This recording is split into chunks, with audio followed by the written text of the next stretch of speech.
أعوذ بالله من الشيطان الرجيم.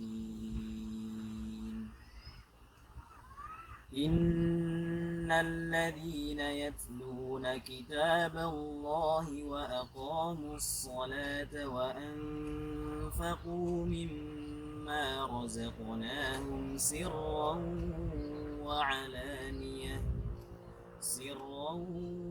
وعلانية يرجون تجارة لن تنور ليوفيهم أجورهم ويزيدهم من فضله إنه غفور شكور.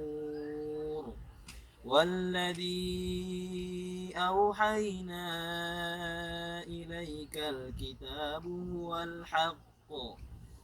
الحق مصدقا لما بين يديه إن الله بعباده لخبير بصير.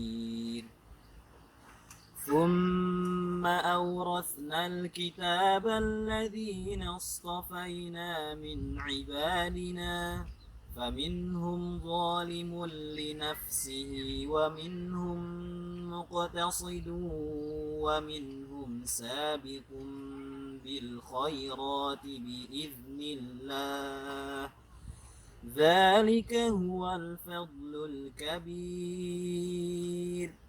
جنات عدن يدخلونها يحلون فيها من أساور من ذهب ولؤلؤا ولباسهم فيها حرير.